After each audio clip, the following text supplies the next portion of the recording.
Selamat sore Mas Oki Sutanto, terima kasih sudah bersedia untuk hadir. Selamat sore, terima kasih sudah mengundang.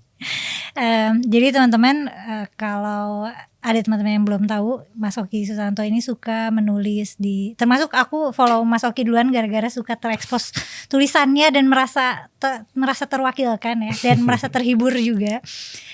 Terus bulan lalu Mas Oki itu menerbitkan buku judulnya yang tak terkatakan tentang menuju dewasa. Yang tak terkatakan tentang menuju dewasa. Nah, aku lagi baca ya, masih halfway through.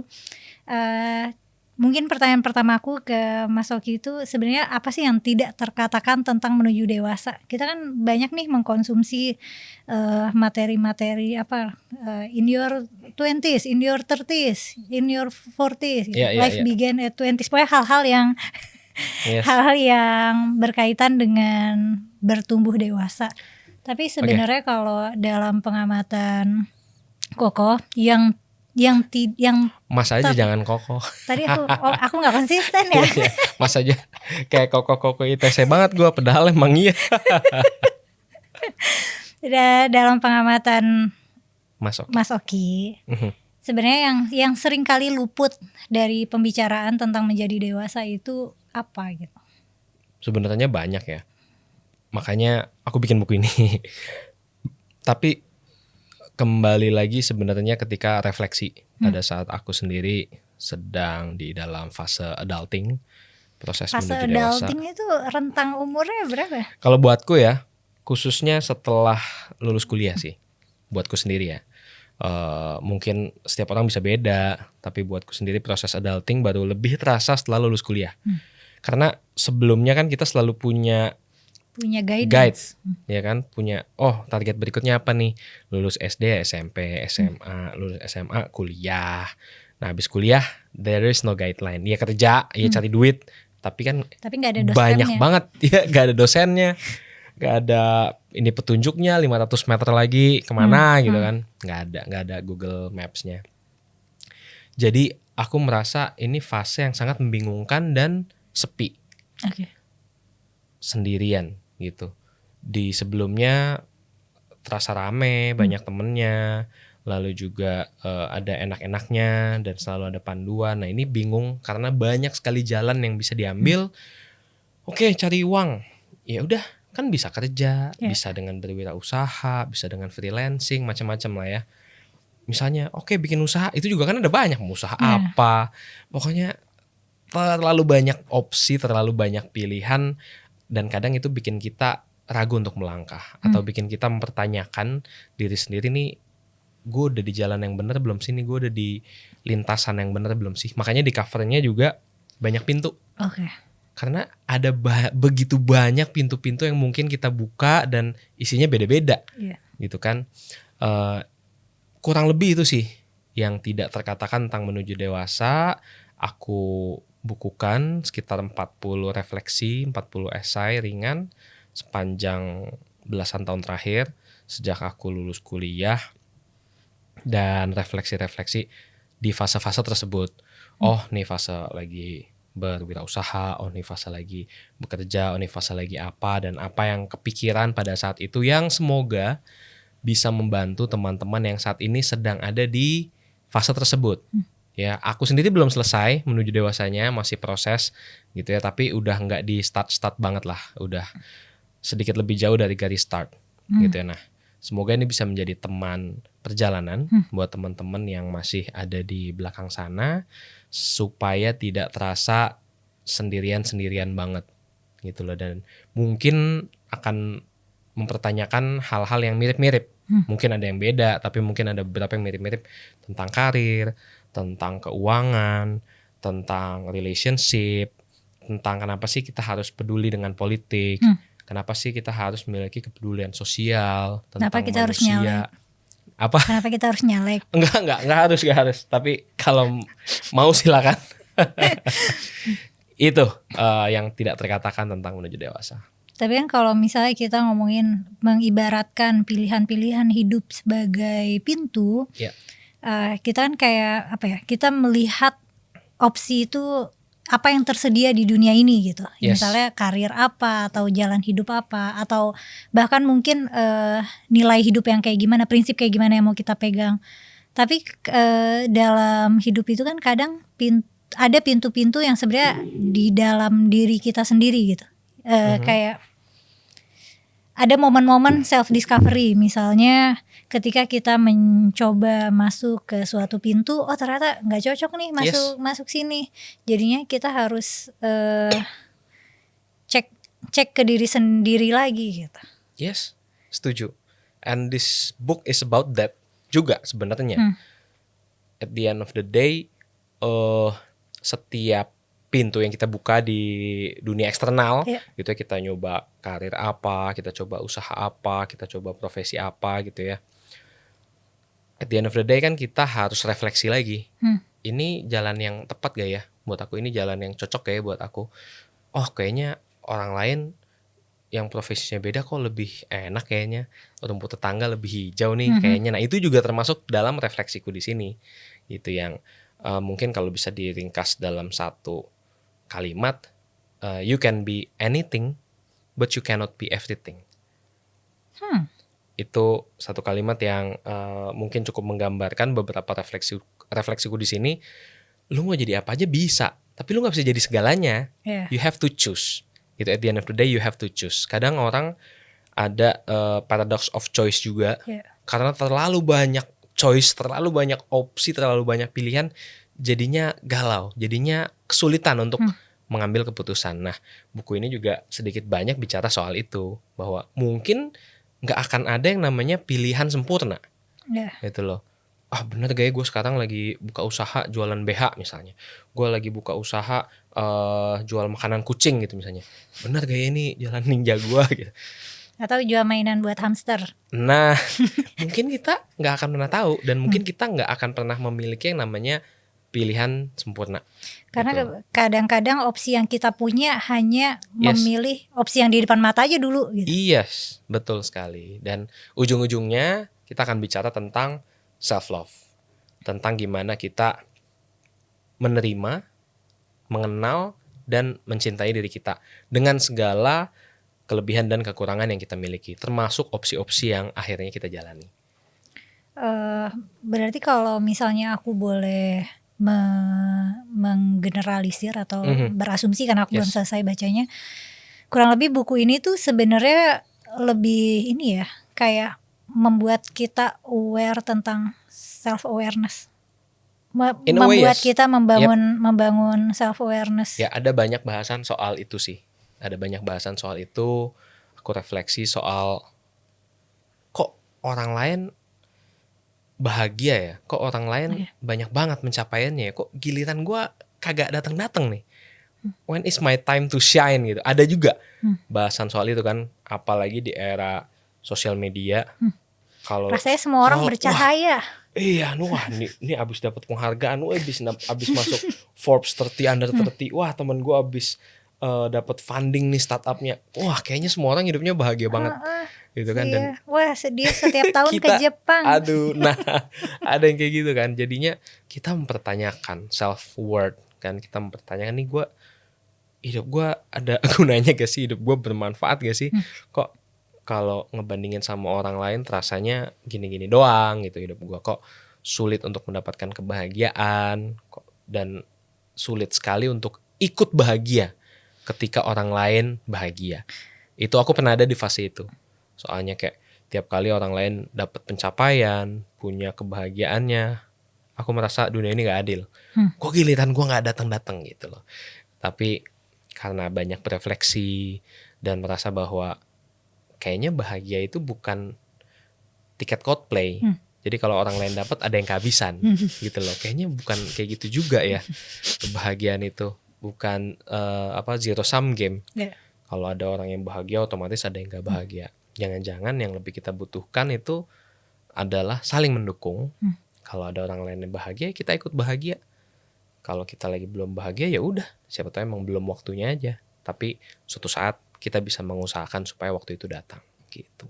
Jadi kalau ngomongin kebahagiaan, Mas Oki percaya nggak bahwa kayak dalam suatu komunitas untuk menjadi bahagia itu kayak bahagia yang hakiki.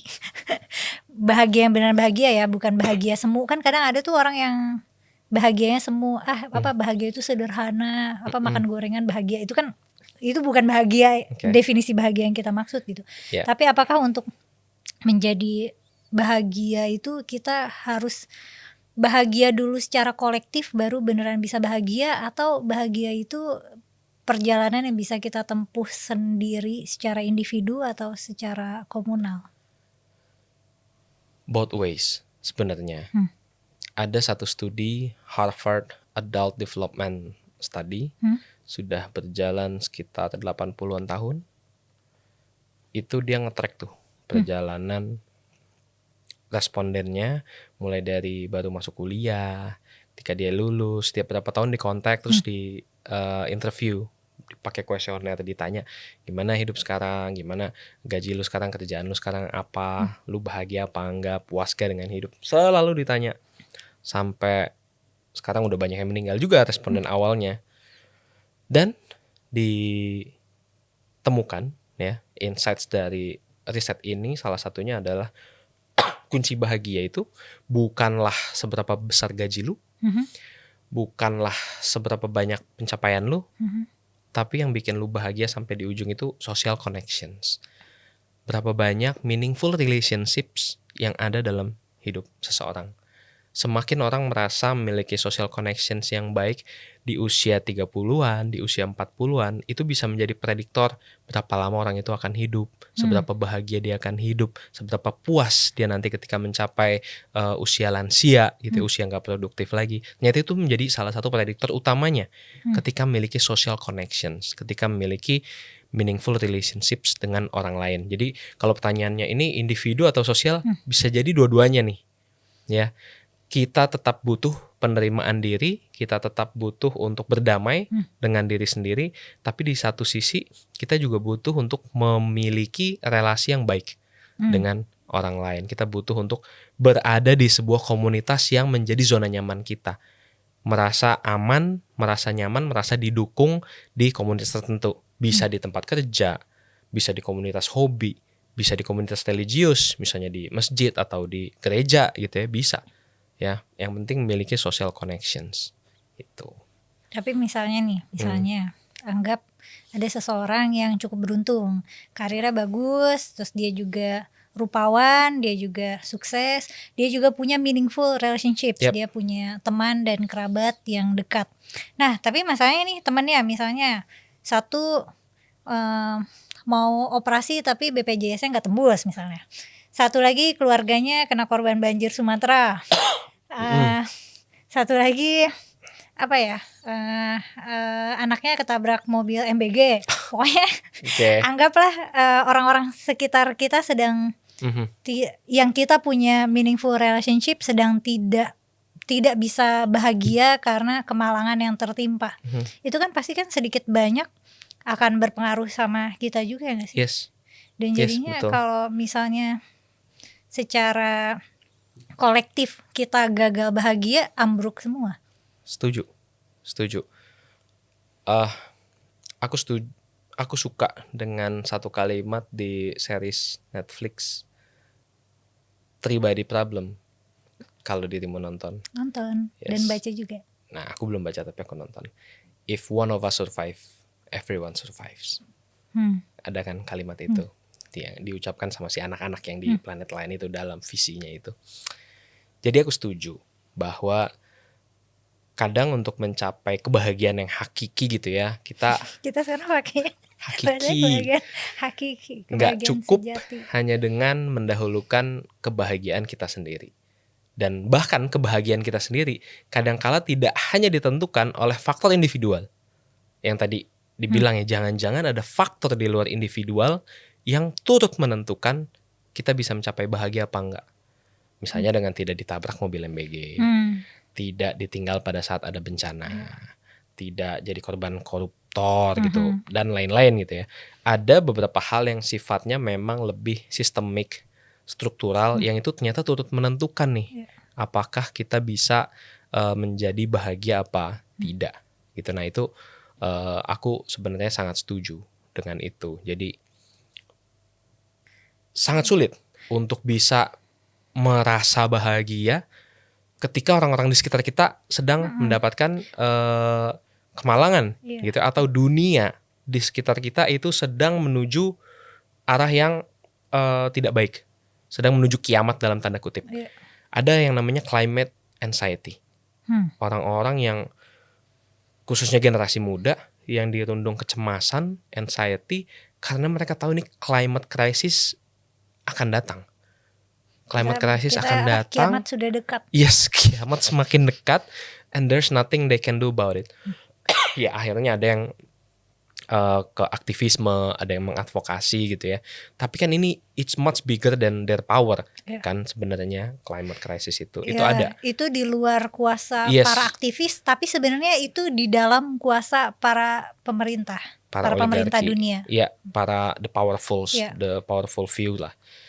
Lalu belum lama aku juga beberapa kali nemu gitu ya konten dari seorang tenaga profesional kesehatan mental, entah psikolog atau psikiater atau konselor. Makin banyak nih klien-klien yang datang karena mereka sebegitu kesal dan muaknya sama pemerintah, sama negara. Jadi isunya udah bukan gue habis diputusin, gue habis kehilangan seseorang, atau isu-isu personal lain, tapi isunya udah ngelihat sistemik gimana negara ini bekerja, gimana pemerintah bisa diandalkan atau tidak.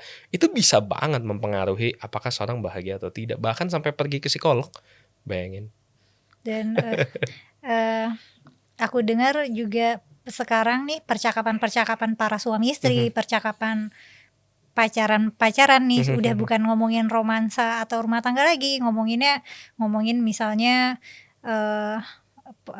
pejabat, ngomongin masalah pemerintah kita mau ngomongin bencana, ngomongin inkompetensi pemerintah, ngomongin ketidakadilan yang tidak ditegakkan oleh para penegak kekuasaan. Dan itu kan tentunya mempengaruhi keintiman dan romansa para pasangan ini ya. Harusnya kan mereka kalau pacaran kan harusnya sayang-sayangan. Iya, kita makan di mana nih malam ini? Harusnya ngomongin yang menye-menye. Udah denger belum gitu pernyataan dari pejabat ini? Tapi sekarang ngomongnya jadi misuh-misuh masalah yang struktural gitu. Iya, tapi aku punya mixed feeling ya about this. Di satu sisi ya kesian atau sedih, ya kenapa sih ini harus jadi keresahan baru banyak orang. Betul. Ya mungkin gak semua orang, tapi banyak orang. Tapi keresahan di kolektif. Segala lapisan masyarakat. Betul. Bukan, jadi kerentanan ini jadinya bukan cuma milik kelas menengah ke bawah, tapi juga kelas menengah, para pekerja, para pengusaha. Iya. Setuju. Betul. Di satu sisi sedih ya ngelihatnya. Kayaknya hidup udah berat deh, banyak yang harus diurusin, banyak yang harus dikerjain, tapi juga harus ikut mikirin negara setiap hari ya. Benar, dan banyak yang harus diurusin dalam unit personal ya. Yes, betul. Tapi di satu sisi aku juga agak bersyukur, bukan bersyukur karena keadaan jadi buruk gitu ya, tapi bersyukur karena banyak orang yang jadi membicarakan soal politik. Banyak orang yang jadi paham bahwa banyak hal di dunia kita, di kehidupan kita itu ditentukan oleh proses-proses politik, keputusan-keputusan politik. Bagaimana prioritas pembangunan, ya, bagaimana negara memilih atau mendahulukan sektor-sektor ekstraktif yang ternyata bisa membawa bencana, bagaimana negara memprioritaskan anggaran yang ujungnya pengurangan anggaran bagi banyak institusi, bagi pemerintah daerah, sehingga mereka jadi tidak siap ketika ada bencana, penanganan bencananya jadi lamban dan lain sebagainya. Orang jadi banyak, oh iya ya ternyata ada hubungannya ya, ternyata ada relasinya, ada korelasinya antara siapa yang memimpin, siapa yang menjadi politisi yang kita berikan amanah gitu ya, dengan kehidupan saya hari-hari ini. Ternyata itu ada hubungannya, karena dulu sebelumnya itu banyak sekali yang berpikir siapa yang jadi pemimpin juga sama aja, nggak ada ngaruhnya kok dalam hidup gue. Itu menjadi tren kan, mayoritas itu apatis sama politik. Iya, orang jadi sangat apatis terhadap politik ngerasa ya hidup jalan sendiri aja, hidup gue nggak terpengaruh kok dengan dengan keputusan-keputusan politik gitu ya. Ternyata enggak, ternyata itu semua berpengaruh gitu loh. Jadi in a way mungkin jadi eranya edukasi politik juga bagi masyarakat Benar ya, kebanyakan. jadi kayak krisis kompetensi pejabat ini justru jadi momentum buat masyarakat kebanyakan untuk lebih punya literasi politik. Yes, betul. Dan bisa jadi ke depannya sebagai masyarakat kita akan setidaknya kita jadi tahu we deserve better. Betul. Dan kita mungkin lebih dewasa lagi dalam menentukan siapa tahu nanti kita jadi memilih berdasarkan rasionalitas, bukan lagi emosi. Gitu. Luar biasa sekali. Semoga. Aku kayaknya beberapa bulan ini atau mungkin setahun belakangan ini tuh kayak pesimis banget ya. Semua orang juga kayaknya pesimis ya secara politik. Tapi setelah dijelasin sisi tadi, itu memberikan semoga ya secercah optimisme. Semoga aku juga bukan hopeless optimis juga gitu loh. Jadi yang memang terlalu optimis. Semoga tapi enggak. Kita kan bisa lihat kan, maksudnya kita bisa lihat perhatian publik sosmed ya, karena yang bisa diperhatikan kan publik sosmed. Perhatian publik sosmed juga mulai shifting dari yang tadinya tuh kita tuh punya kecenderungan untuk menghebohkan hal-hal yang tidak ada dampaknya ke kita, betul. Perselingkuhan, perselangkangan lah, atau apalah yang tidak penting, perceraian. Ternyata mulai ada kan suara-suara, you guys kita fokus aja dulu nih, bencana itu nggak penting kok. Itu edukasi politik kan. Dan kalau misalnya kita shifting perhatian kita ke hal yang matters untuk orang banyak, itu juga kan akan ngasih pressure untuk pejabat kita. Karena kita tahu nih no viral no justice lah. Betul. No viral no justice. Memang banyak pejabat-pejabat kita yang baru takut ketika ada kegaduhan. Ya, selama nggak ada yang gaduh atau cuma sedikit riak-riak kecil aja gitu ya, bodo amat. Tapi kan kalau semua udah bicara, semua udah menyatakan ketidaksetujuannya, bisa nih proses-proses atau keputusan-keputusan tertentu dianulir. Misalnya akhir Desember lalu kita semua bersuara PPN 12%. Akhir Desember lalu? Yes, Desember 2024. Kita lagi ngomongin PPN 12% nih. Karena rencananya 31 Desember naik malam. Ya kan? Ternyata akhirnya dianulir kan. Dan ada beberapa kasus-kasus hukum juga yang akhirnya dianulir. Gitu kan. Udah ada putusannya, udah ada putusan pengadilan, vonisnya akhirnya direhabilitasi atau abolisi oleh presiden. Jadi ketika terjadi kegaduhan yang besar, itu sangat bisa sampai ke para penguasa, ke para pengambil keputusan di negeri ini. Tapi ketika riaknya cuma kecil atau sangat localized gitu ya, itu bisa jadi nggak dipeduliin. Kalau misalnya aku memperhatikan tulisan-tulisan Mas Oki di sosmed ya terutama, aku sebagai pembaca itu bisa merasakan Mas Oki ini tulisannya konsisten, reflektif, dan menunjukkan kalau Mas Oki itu observan ya, kayak pengamat yang baik.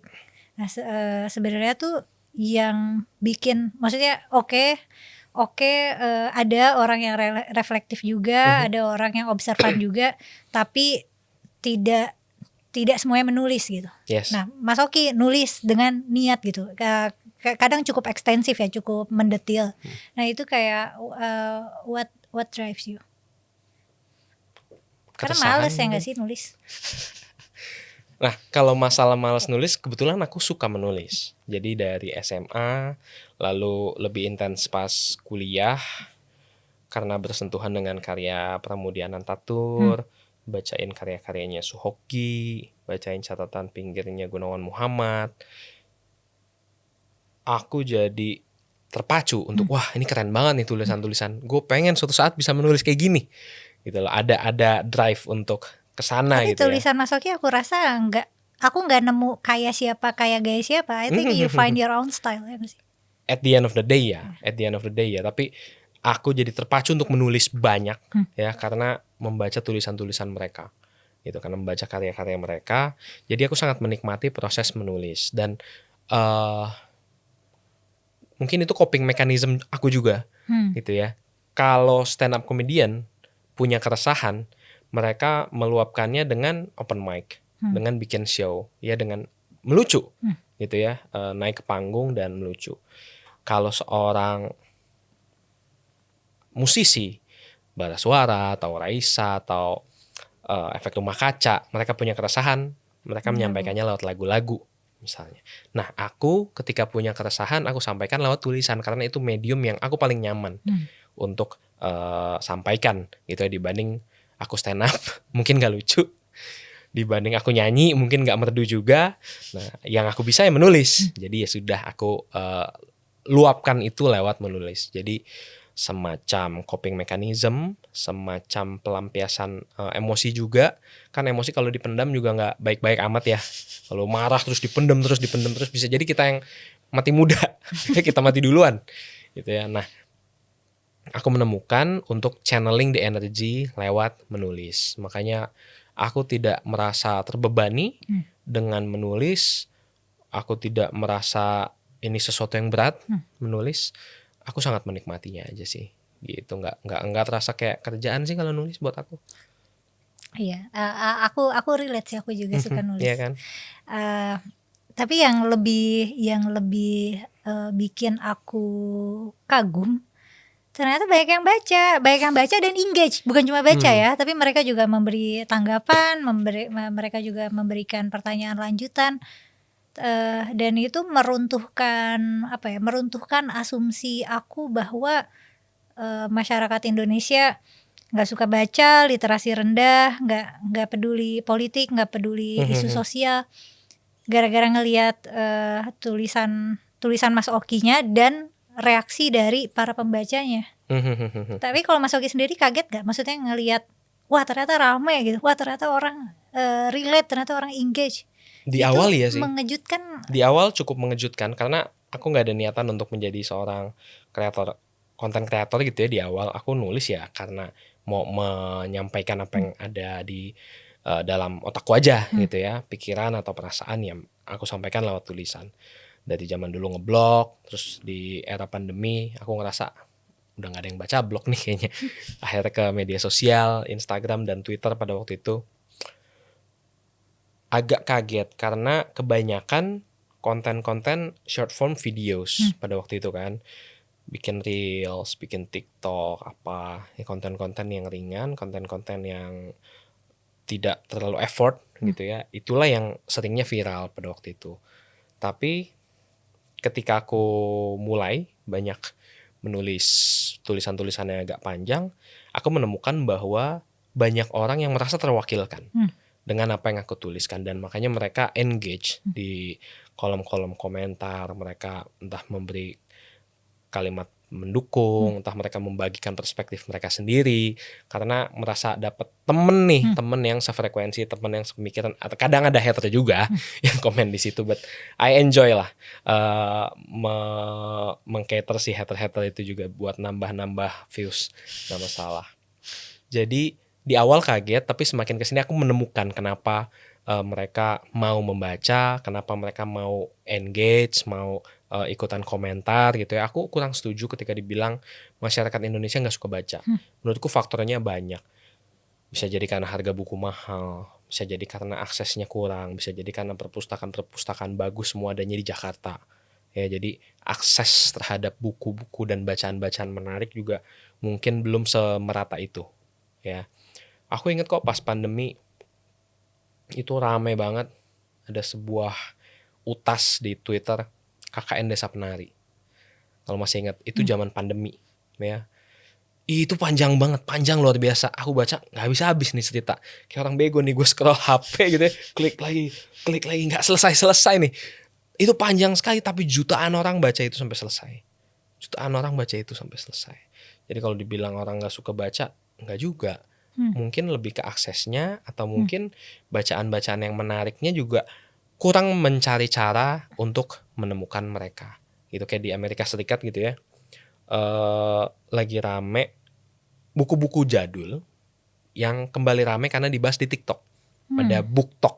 Ya kalau di TikTok ada BookTok. Kadang buku-buku yang sebelumnya nggak terlalu banyak orang tahu, katanya mungkin karena faktor marketingnya Di kurang sini juga gitu ya. gitu Di deh. sini juga terjadi Buku-buku kan. balai pustaka atau Nah, sastra-sastra yang dulu-dulu yes, mulai dibahas lagi sama konten kreator TikTok atau yang di yes. Instagram dan mulai pada Mungkin baca karena isu lagi. keterpaparan kan. Sebelumnya ya simply nggak tahu dan mereka nggak bisa mengakses itu. Ya. Gitu ya, ketika ternyata ada aksesnya, ketika diperkenalkan, belum lama sempat baca juga. Aku lupa di Malaka Project atau apa. Sekarang lagi banyak loh yang baca lagi buku-buku Tan Malaka, karya-karya Tan Malaka. Dan aku ngelihat ketika ke Gramedia, Madilog dipajang di tempat yang strategis gitu loh. Dulu mah mana ada, paling di pojokan, di pinggir, susah banget nyari buku-buku Tan Malaka gitu kan. Aksi Massa, Madilog sekarang jadi mudah untuk ditemukan. Jadi ada banyak faktor lah kenapa Dan orang nggak baca. kultur marketing penerbit juga sekarang beda. Nah, Lebih betul. mengedepankan kayak kegiatan-kegiatan komunitas. Yes. Karena memang at the end of the day, community based marketing itu sangat kuat sih. Jadi memang pendekatannya harus berdasarkan komunitas. Makanya aku juga seneng toko-toko buku mulai meremajakan toko buku mereka dan memberi ruang untuk komunitas baca, untuk datang, untuk ngumpul, untuk dibikin acara-acara diskusi literasi di situ. Itu sebuah angin segar lah di dunia literasi kita. Itu juga kayaknya tadi kan orang Indonesia nggak suka baca, itu alasannya bisa beragam dan kompleks. Yang mana salah satunya aku rasa juga karena membaca itu belum membudaya. Yes. Dan belum membudayanya karena nggak ada ruang publik di mana budaya membaca itu terbudaya gitu. Ya, sekarang aja orang mulai banyak baca di angkutan umum dibilang performative reading. Apaan sih? Saya tersinggung sebagai yang naik kendaraan umum suka baca gitu ya. Padahal kan itu ini ya, membaca di kendaraan umum itu convenient ya, karena Dan kita make nggak punya sense. opsi lain. Iya, dan make sense kan. Ngapain gue ngeliatin jalanan yang itu aja tiap hari udah tahu. Ya mending gue baca buku kan. Tapi malah dijulitin gitu. Ya ada aja lah faktor-faktor kayak gitunya. Tapi aku setuju bahwa kegiatan baca belum membudaya di Indonesia dan belum menjadi sesuatu yang istilahnya diwajibkan. Makanya aku senang kemarin ada sebuah inisiatif dari Kementerian Pendidikan Dasar ya kalau nggak salah. Jadi mereka diberi daftar bacaan buku-buku untuk dibaca dan dikasih tugas untuk membaca dan mereview buku. Ya semoga tidak pakai ChatGPT ya. Iya, anak-anak Gen Alpha sekarang paling kayak tolong rangkum. Nah, takutnya itu. Tapi setidaknya ada inisiatif untuk membudayakan itu, menginstitusikan bahwa ayo baca, ayo diperkenalkan daftar-daftar bukunya dan lain sebagainya. Jadi cukup perkembangan yang cukup baik lah dalam literasi Indonesia. Kalau misalnya Mas Oki sendiri kan ngerasa kegiatan menulis itu low effort ya, kayak menyenangkan buatku aja. ya. Berarti bakalan ada buku-buku selanjutnya ya? Oh iya. Rencananya sampai 2029 tiap tahun satu buku lah. Minimal satu buku. Itu target yang ambisius sekali atau biasa saja?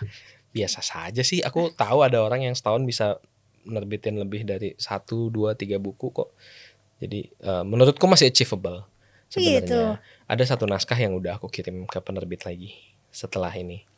Dan sekarang udah lagi kepikiran untuk naskah yang baru selain itu. Isinya tentang apa? Kayak gini juga, kayak kumpulan esai? Enggak. Judulnya Filosofi Ngamuk. Sangat berbeda dengan yang ini. Kalau ini agak kalem, agak mindful. Nah kalau di situ aku lebih ini banyak. Kalem? Agak ini kalem menurutku. Mindful. Agak kalem dan mindful pendekatannya. Karena kan dikurasi ya. Tulisan-tulisannya dikurasi. Yang ngamuk itu lebih brutal. Sebenarnya lebih mirip buku The Psychology of Money ya. Jadi ngebahas satu hal nih, personal finance, tapi kan lewat cerita-cerita macam-macam gitu ya. Ada sekitar berapa 20-an cerita ya, di 23 cerita kalau aku nggak salah di bukunya Morgan Housel itu. Jadi pendekatannya memang tulisan-tulisan ringan, tulisan-tulisan singkat, mungkin 500 sampai 1000 kata satu tulisan, tapi semua ngebahas tentang kenapa kita harus ngamuk dan gimana caranya kita ngamuk dengan lebih baik. Itu kurang lebihnya ya. Iya, tapi secara apa ya? Itu make sense. Itu jadi kayak antitesis untuk kita tetap, kan ada nih ya anjuran-anjuran atau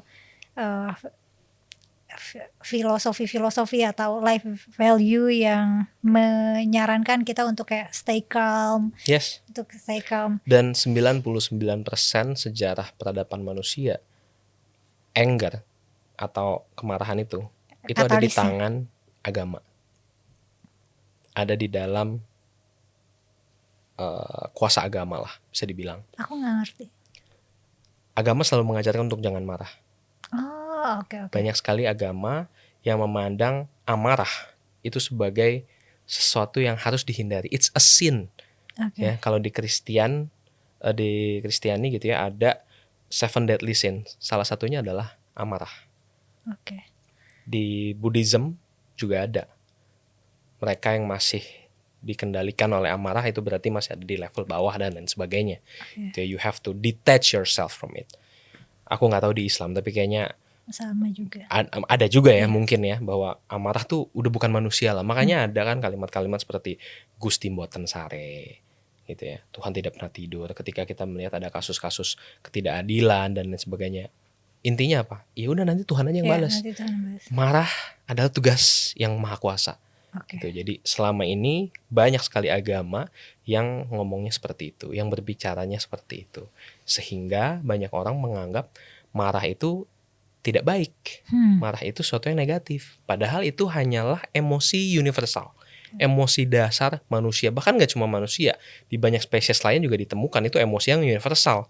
Ya, marah ketika ada sesuatu yang melukai hak mereka, melanggar hak mereka gitu ya, lalu mereka jadi marah, itu sangat wajar sekali. Dan ketika kita istilahnya ditabukan untuk marah itu bukannya hilang, dia cuma akan menemukan wujud-wujud terburuknya aja.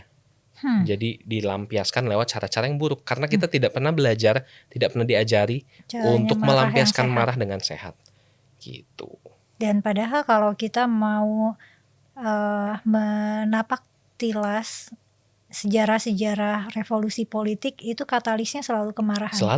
Selalu kemarahan kolektif. Yes, kemarahan yang berbuah menjadi kemarahan kolektif gitu ya. Di Amerika Serikat, Martin Luther King Jr. gitu ya, ketika membawa civil rights movement, itu kan berangkatnya dari kemarahan.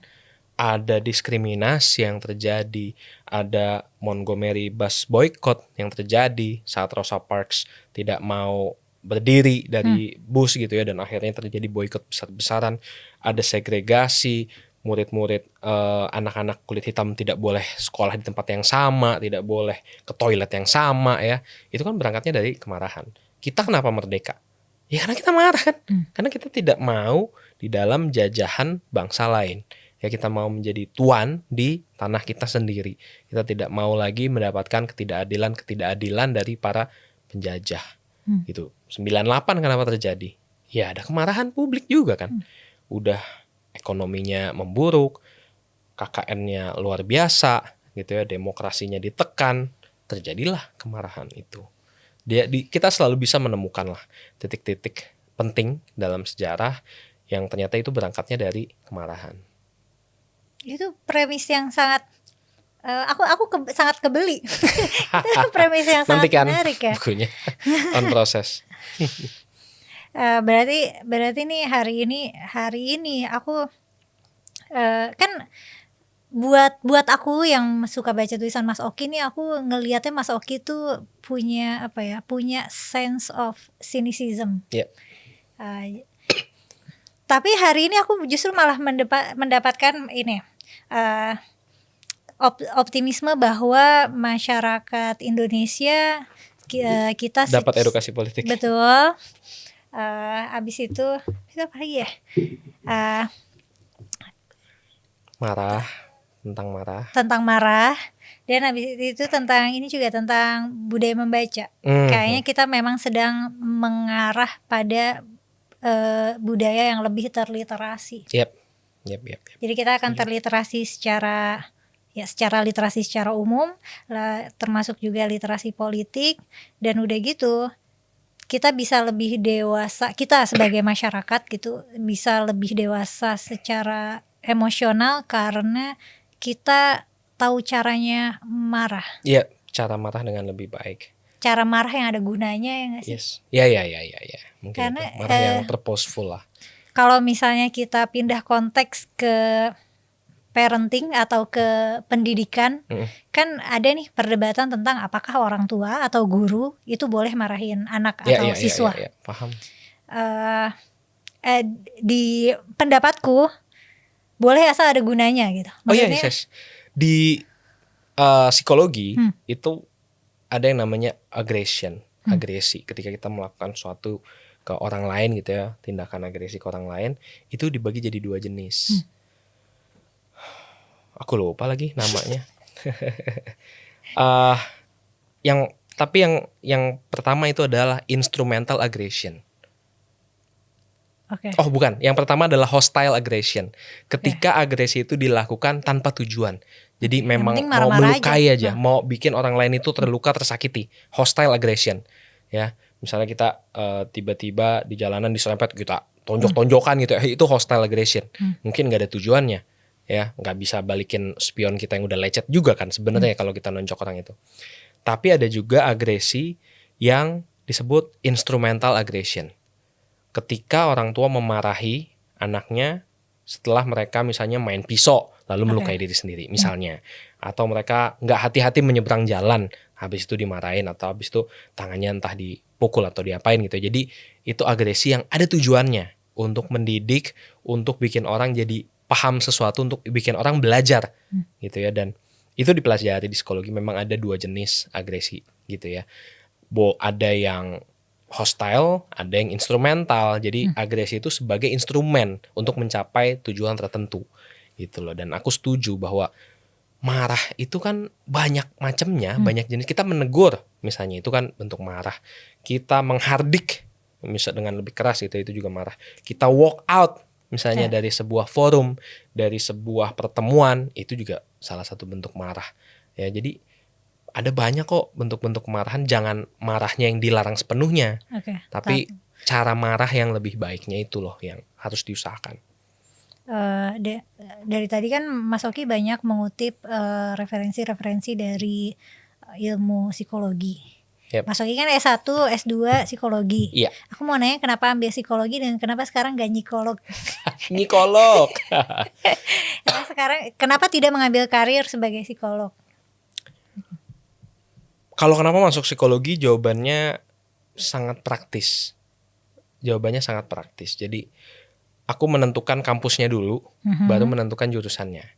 Kenapa? Karena ada kakakku yang udah berkuliah di kampus yang sama. Ya aku minta tolong, aku malas nyari-nyari formulir pendaftaran. Ambilin dong formulir pendaftaran. Ketanya, yang bagus apa di kampus lu? Sebagai mahasiswa, sebagai siswa SMA yang nggak terlalu peduli ya soal kuliah pada waktu itu. Dan dibilang ada 2 yang bagus di kampus itu, kedokterannya atau psikologinya. Karena aku anak IPS, nggak bisa lah masuk kedokteran kan, nanti malpraktik. Jadinya aku ngambilnya psikologi karena anak IPS bisa masuk psikologi. Aku daftar dan ternyata diterima di psikologi. Sesederhana itu. Pertama gue malas nyari formulir pendaftaran, kedua biar gue bisa nebeng kakak gue kalau ke kampus gitu. That's it. Tapi kalau misalnya lanjut sampai S2 mah itu dedikasi ya gak sih? Iya. S1-nya kecemplung. Tapi ketika aku kuliah, aku justru menemukan kecintaan terhadap ilmunya itu sendiri. Oh ternyata psikologi, jadi ada banyak momen aha moments lah ketika lagi kuliah. Oh ternyata gak cuma bisa jadi psikolog ya, ternyata nggak cuma ngurusin orang gila ya, itu kan mitos-mitos ya, yang seringkali orang cegil, seringkali dialamatkan lah ke orang-orang yang belajar psikologi. Ternyata enggak. Intinya kita belajar tentang manusia, hubungan manusia dengan manusia lain, hubungan manusia dengan komunitasnya, atau manusia dengan dirinya sendiri bahkan. Jadi pelajarin tentang manusia, dan aku menganggap ini bukan sesuatu yang bisa dipelajari secara otodidak di luar. Kalau aku mau belajar coding, aku bisa ikut kursus, aku bisa belajar langsung gitu ya, aku bisa baca bukunya mungkin bisa. Aku mau belajar fotografi misalnya bisa. Mau belajar apa lagi? Banyak lah yang teknis-teknis. Kenapa psikologi nggak bisa? Kalau psikologi menurutku sangat susah. Karena Menurut kan banyak nih buku-buku kayak pop psychology. Aku Nah, kira psikologi bisa diajarin nah di justru luar. itu psikologi secara ilmu itu batasan-batasannya kaidah-kaidah ilmiahnya itu sangat ketat. Sebenarnya sangat ketat, dan yang banyak beredar di luar sana itu adalah pseudoscience, Oke. ilmu-ilmu pseudopsikologi Hmm. yang sekilas kayak ilmu psikologi tapi ternyata nggak ada basis ilmiah yang kuat. Oke. Misalnya tes sidik jari, you've heard about it, Iya. ya kan? Cukup dilihat sidik jarinya langsung ke peta tuh, IQ-nya berapa, bakatnya apa dan lain sebagainya. Bisa dimulai dari usia 2 tahun, 3 tahun. That's bullshit. Kayak itu Gak ada landasan itu ilmiahnya. pseudopsychology. Itu pseudopsychology. Gak ada landasan ilmiahnya. Kalau misalnya ada yang bilang psychology is not science, itu pembelaannya apa? Pernah What dengar is nggak? science? What is science? If you think science is fisika, matematika, sesuatu yang sangat ajek gitu ya, ya bisa jadi. Kan ini tergantung definisi sainsnya. Tapi justru itu psikologi perjalanannya sangat panjang untuk bisa diakui sebagai ilmu. Bagaimana mereka membuat sesuatu yang abstrak jadi bisa diukur.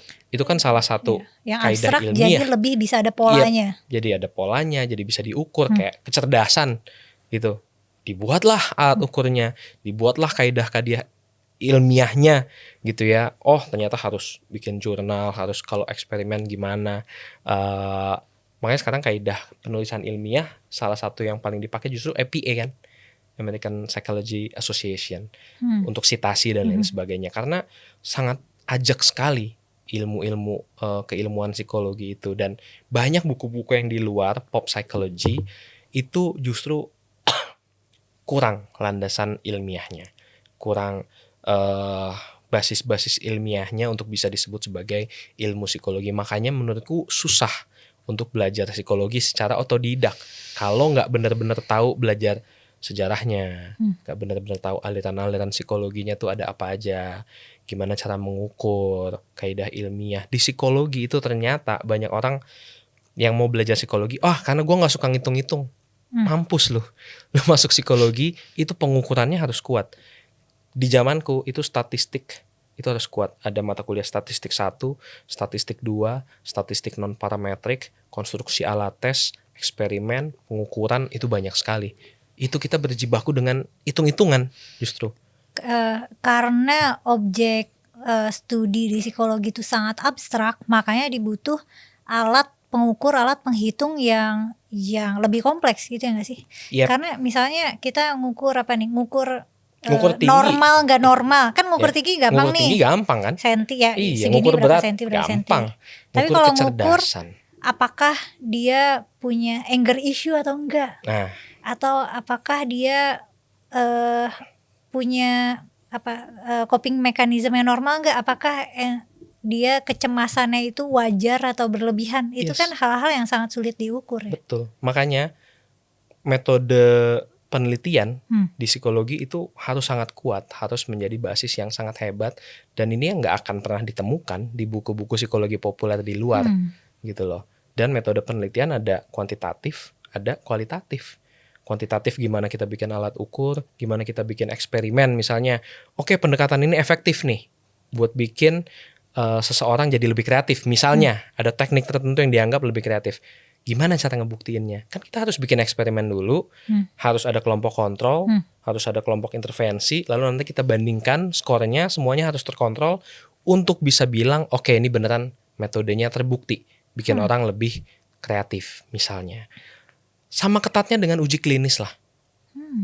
Ya mungkin nggak seketat itu ya, ada level-levelnya. Kalau uji obat tertentu kan harus diuji coba nanti di hewan dulu, setelah berapa kali uji coba berhasil baru bisa ke manusia gitu ya. Tapi intinya itu seketat itu.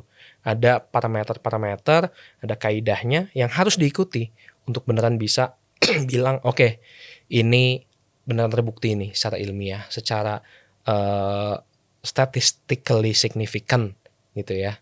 Itu harus bisa dibuktikan. Begitupun pendekatan yang kualitatif, lewat interview, lewat observasi gitu ya, lewat FGD, itu kita bisa bikin parameter-parameter tertentu.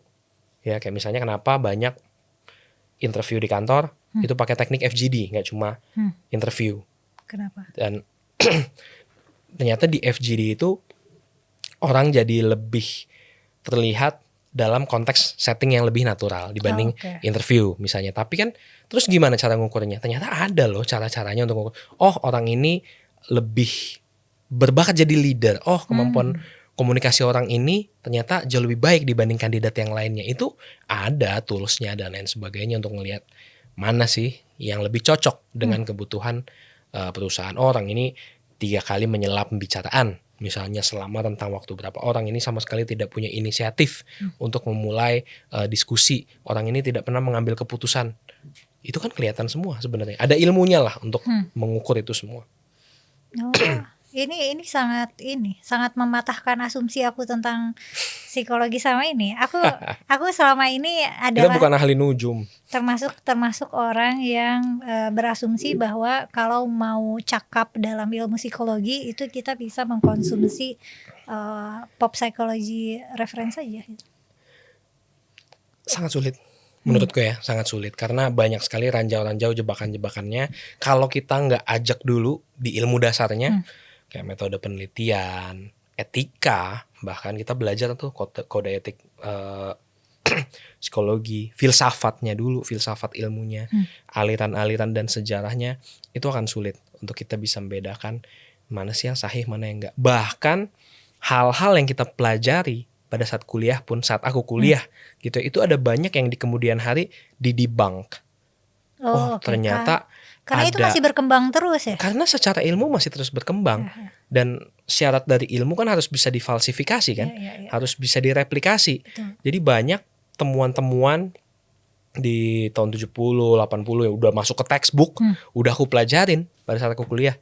Ternyata ada studi ulang ya dilakukan, ternyata nggak ditemukan nih apa yang diklaim di studi-studi sebelumnya. Nah, gimana cara kita bisa tahu itu kalau kita nggak punya kemampuan dan pemahaman yang ajak tentang riset, tentang metode penelitian. Itu Dan jadi makanya sulit. penyakit mental juga listnya berubah-ubah ya. Yap, Kadang nambah, DSM. kadang kurang. Yap, ada yang namanya DSM, itu kitab sucinya lah anak-anak psikologi, Diagnostic and Statistical Manual. Jadi itu beneran sangat ketat sekali. Untuk seseorang bisa dibilang bipolar, untuk seorang bisa dibilang ada gangguan tertentu, narcissistic personality disorder atau apa, itu gejalanya semua harus ditulis. Harus terjadi selama berapa lama, onsetnya seperti apa, gejalanya seperti apa, itu semua sangat detail. Jadi kalau yang terpenuhi cuma 1, cuma 2, itu nggak bisa kita mendiagnosa seseorang bahwa dia punya gangguan kepribadian ini, dia enggak. Di SM selalu diperbaruin. Sekarang kayaknya udah DSM 5 ya kalau nggak salah. Dari sejak pertama kali dibuat itu. Jadi semua bergantung oleh temuan-temuan ilmiah, temuan-temuan di lapangan, dan kan setiap tahun ada pertemuan konferensi psikologi apa, konferensi apa, dan ya itu menemukan apa yang terjadi di lapangan, apa perkembangan terbaru. Oh, ternyata alat tes ini udah kurang relevan lagi. Ada alat tes yang alat tes IQ, ya alat tes kecerdasan yang ternyata itu tidak bebas dari cultural bias. Ya, misalnya disuruh melihat, ini gambar apa? Ternyata ada orang di Afrika yang memang nggak pernah tahu itu apaan. Oh, gitu ya. Itu iya, jadinya benar-benar. ya pasti skornya jadi jelek dong. Karena dibuatnya oleh dan untuk anak-anak di Western, misalnya di budaya Barat. Jadi sangat mungkin sekali untuk itu berubah. Dan aku nyimak Mas Oki seperti apa ya, sangat passionate sekali tentang ilmu psikologi. Ada rencana mau lanjut studi? Enggak. No, it's enough for me. I love the science of psychology, tapi tidak khususnya di Indonesia gitu ya. Tidak ada jalur untuk menjadi seorang psikolog sosial. Menurutku masih sedikit lah ranahnya. Kalau di luar negeri, psikolog sosial apa sih? Nah, kalau di Maksudnya luar negeri, berarti peneliti gitu ya? Psikolog yang enggak cuma konseling, ngasih konseling. Ya, jadi pendekatannya one on one gitu ya. Tapi lebih ke memetakan isu di sektor atau di aspek strukturalnya, sistemiknya. Kalau di Indonesia itu enggak. Belum terlalu dikenal sih sebenarnya psikolog sosial itu. Psikolog ya. Padahal itu penting ya gak sih? Menurutku ya. Tapi masih terbatas sekali. Kalau di luar kayak misalnya Jonathan Haidt, nulis Anxious Generation, itu dibilangnya psikolog sosial. Dia mungkin nggak ngasih individual counseling, tapi dia meriset isu lebih dari helikopter yang lebih atas gitu. Ya, intinya aku nggak ada niatan untuk lanjut kuliah psikologi lagi. Kalau mau ngambil kuliah lagi, kalau nggak di politik atau komunikasi. Politiknya politik. Makasih banyak Mas Oki. Ini apa namanya, atas bincang-bincangnya. Kita udah sejam bincang-bincang. Oh, oke. Sama-sama. Meskipun nanti Mas Oki belum tahu bakal lanjut studi atau enggak, yang penting buku-buku selanjutnya udah ada plannya sampai 2009. Sampai 2029. Dari 2029 tuh sampai masa jabatan. Iya betul. Ya kita lihat nantilah. Kalau ternyata yang kepilih masih gini-gini aja, mungkin saya akan kabur aja dulu. Dan karena Mas Oki punya visi menulis yang panjang, aku juga jadi inspired karena aku punya rencana nulis tapi kayak agak malas-malesan. Ayo dilanjutkan, ditunggu bukunya. Oke. Terima kasih banyak Mas Oki, terima kasih banyak teman-teman udah nonton sampai selesai.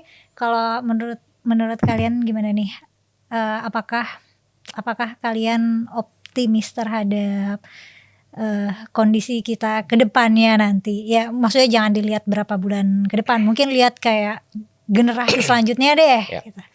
Atau periode selanjutnya. Dan teman-teman kalau misalnya tertarik mau baca yang tak panjang juga. Iya emang. YTTA. Oh iya. Yang tak terkatakan tentang adulting. YTTA. Nice. Yang tak terkatakan tentang menuju yang dewasa. Tak terkatakan tentang menuju dewasa. Ya, itu bisa ditemukan di toko buku terdekat. Dan kalau mau baca tulisan Mas Oki Sutanto di sosmednya bisa di Instagram @oki_sutanto. Nanti aku taruh di deskripsi. Terus kalau mau ngakses karya Mas Oki di mana lagi? Paling di Substack. Aku juga mau kembali rutin menulis di newsletter di Substack. Ya paling sementara itu sih. Substacknya bisa diakses di okki.substack.com. Oke. Makasih banyak Mas Oki. Dadah semuanya.